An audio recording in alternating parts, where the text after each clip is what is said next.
Pernahkah kalian membayangkan berjalan di permukaan Mars atau menghitung waktunya jatuhnya meteor hanya dengan rumus? Bukan hanya mimpi, semua bisa dimulai dari sini, di astronomi dan fisika. Siapkah kalian menantang logika, menyentuh langit, dan menjelajahi semesta? Maka dari itu, kita akan mempelajarinya melalui video pembelajaran kali ini.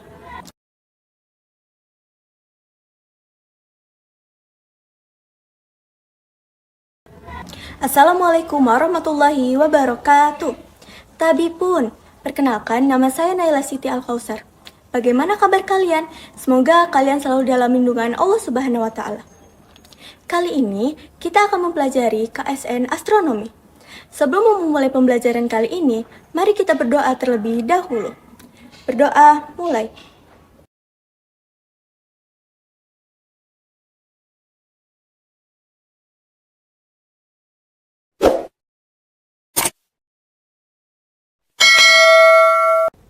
KSN, Kompetisi Sains Nasional.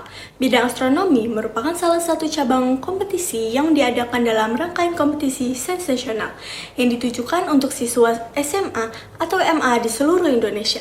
Kompetisi ini bertujuan untuk menguji kemampuan dan pengetahuan siswa dalam bidang astronomi, mulai dari pemahaman dasar hingga konsep-konsep yang lebih kompleks.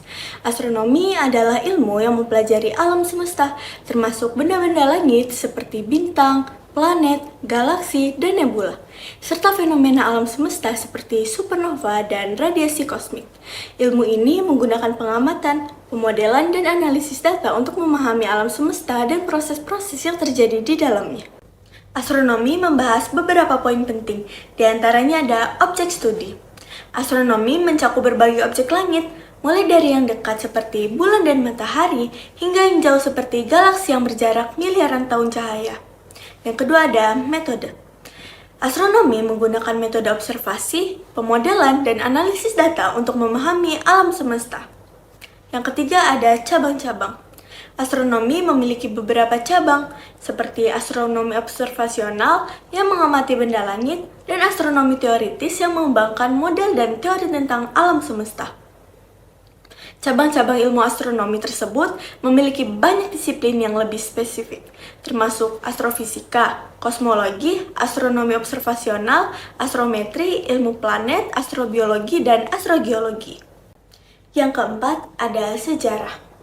Astronomi adalah salah satu ilmu tertua dengan bukti-bukti pengamatan langit sejak zaman kuno. Pengamatan astronomi pertama dilakukan oleh bangsa Sumeria dan Babilonia sekitar 1000 sebelum Masehi, dan kemudian berkembang di Yunani kuno, Tiongkok, Islam, dan Eropa. Astronomi modern dengan stetoskop dan teknologi lain memungkinkan pengamatan benda langit yang lebih jauh dan lebih detail, serta pemahaman tentang alam semesta yang lebih komprehensif. Yang kelima ada tujuan. Tujuan utama astronomi adalah untuk memahami asal-usul, struktur, dan evolusi alam semesta. Bagaimana bentuk-bentuk soal KSN astronomi? Berikut contohnya. Nomor 1, berikut adalah pernyataan yang tepat mengenai radiasi, kecuali di antara pilihan-pilihan jawaban yang ada, pilihan C menjelaskan proses konveksi bukan radiasi. Dalam proses konveksi, gas materi yang bergerak dalam medium tersebut membawa energi untuk ditransport. Proses pemindahan panas melalui mekanisme radiasi tidak perlu medium, jadi jawabannya adalah yang C. Soal nomor 2. Sebuah awan bermassa 10 M memiliki kerapatan 10⁻10 atom hidrogen per cm kubik. Periode rotasinya 1000 tahun. Berapa periode rotasi awan setelah berkondensasi menjadi seukuran matahari?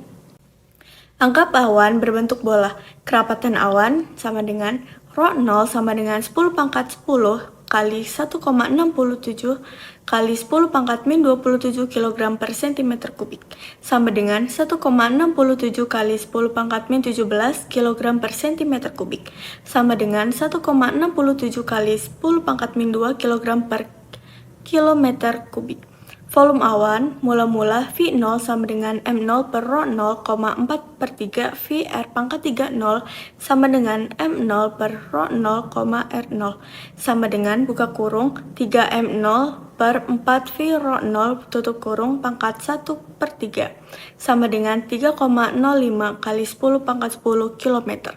Momentum sudut sebelum dan setelah mengerut kekal karena massa tetap berlaku. V0 R0 sama dengan VR, 2 VR0 per P0 R0 sama dengan 2 VR per P, R. Jadi, P sama dengan buka kurung R per R0 buka tutup kurung pangkat 2. P0 sama dengan 5,20 kali 10 min 7 tahun sama dengan 16,4 detik. Jadi jawabannya adalah yang A. Soal nomor 3. Pilih sketsa grafik pengamatan kecelakaan supernova tipe Ia yang menggambarkan pengamatan alam semesta mengembang dipercepat. Nilai sumbu horizontal membesar ke kanan, sedangkan sumbu vertikal membesar ke atas. Sumbu vertikal dalam sketsa grafik mewakili jarak. Sumbu horizontal mewakili epoch pengembangan alam semesta. Untuk alam semesta mengembang dipercepat, gradien grafik di zaman yang lebih kini, nilai Z kecil harus lebih tinggi dibanding gradien di masa lalu. Nilai modulus jarak objek-objek yang dekat lebih kecil mengindikasikan jarak dekat dan kecil.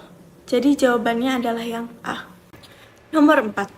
Pada tahun 240 sebelum Masehi, Eratosthenes mencoba mengukur ukuran bumi. Eratosthenes tahu bahwa bayangan di dasar sumur hilang tiap tengah hari ketika summer solstice di Same, sebuah kota di Mesir bagian selatan. Pada momen itu, Eratosthenes mengukur panjang bayangan menara di kotanya, Iskandaria. Diperoleh sudut dari puncak menara ke arah ujung bayangan menara sebesar 72 derajat. Jarak antara Sein dan Iskandaria adalah sebesar 5.000 stadia, satuan jarak ketika itu. Sein dan Iskandaria berlokasi di bujur yang amat berdekatan. Maka keliling bumi dalam satuan stadia menurut pengukuran Eratosthenes adalah dengan informasi bahwa bujur kedua kota amat berdekatan, boleh dianggap bujur keduanya sama. Pada masa itu, pengukuran ini sudah memberikan ketelitian yang sangat baik. Sudut yang dibentuk antara puncak menara dengan arah ujung bayangan menunjukkan sudut di pusat bumi yang memisahkan antara Sein dengan Iskandaria. Maka keliling bumi pengukuran Eratosthenes adalah 360 derajat per 7,2 derajat. 5.000 stadia sama dengan 250.000 stadia. Jadi jawabannya adalah yang E. Nomor 5. Pilih pernyataan yang benar tentang bintang di bawah ini. Di antara pilihan yang tersedia, pernyataan bahwa bintik bintang bisa menutup lebih dari seperempat permukaan bintang adalah yang paling tepat. Keberadaan bintang atau star spot ini menyebabkan fluktuasi kecemerlang bintang yang teramati. Jadi jawabannya adalah yang B. Nomor 6. Diberikan data 5 bintang paling terang dalam gugus Hyades. Berdasarkan data 5 bintang paling terang tersebut, jarak gugus Hyades ke kita bisa ditentukan sebesar. Jarak gugus Hyades bisa diperoleh dengan merata-ratakan jarak ke 5 bintang tersebut. Perhatikan satuan. D Hyades per sek sama dengan jumlah 1 per P detik busur per 5 sama dengan 46,92 detik. Jadi jawabannya adalah yang C. Nomor 7. Berikut adalah unsur-unsur kimia yang mungkin menjadi inti katai putih kecuali bintang bermassa kecil akan berakhir membentuk katai putih dengan inti karbon oksigen, sedangkan bintang bermassa lebih besar akan menjadikan bentuk katai putih dengan inti neon magnesium. Aurum adalah nama latin emas dan tidak bisa dibentuk melalui mekanisme fusi di pusat bintang. Jadi jawabannya adalah yang D. Nomor 8. Kalender Julian mulai efektif digunakan pada tahun 46 sebelum Masehi. Anggap pada tahun tersebut jatuhnya musim bersuaian dengan tanggal-tanggal yang sekarang kita ketahui. Vernal equinox pada 21 Maret, summer solstice 22 Juni, dan seterusnya. Andai reformasi terhadap kalender Julian baru dilakukan sekarang. Estimasi penyimpangan kalender Julian terhadap jatuhnya musim berdasarkan posisi titik Aries, abaikan efek presisi bumi. Ingat bahwa aturan tahun Julian adalah 1 tahun 365 hari dengan tahun kabisat 366 hari terjadi setiap 4 tahun. Berdasarkan aturan sistem kalender Julian, rata-rata 1 tahun Julian bisa diperoleh sebesar 365,25 hari. Penyimpangan hingga tahun 2018, jika tetap mempertahankan tahun Julian, bisa dihitung dengan mencari selisih antar jumlah hari selama Waktu kalender Julian digunakan terhadap hari dalam tahun tropik dengan siklus yang sama. Selisih hari tersebut 365,25 kurang 365,2422 dikali 2018 dikurang min 45 sama dengan 16 hari. Jadi jawabannya adalah yang E. Nomor 9. Paradoks Olbers menyatakan anehnya langit malam gelap, padahal bintang tersebar di segala arah langit. Penjelasan yang paling bisa diterima untuk paradoks ini adalah paradoks Olbers terjawab melalui penjelasan bahwa alam semesta memiliki usia berhingga. Dengan usia berhingga dan kecepatan cahaya terbatas, artinya ada cahaya bintang-bintang yang tidak akan pernah sampai ke pengamat. Ditambah lagi, saat ini diketahui alam semesta mengembang, maka radiasi dari bintang-bintang tersebut juga mengalami pemuluran ke arah panjang gelombang lebih besar sehingga kalaupun tiba ke pengamat, tidak dalam rentang cahaya tampak lagi. Jadi jawabannya adalah yang C. Nomor 10.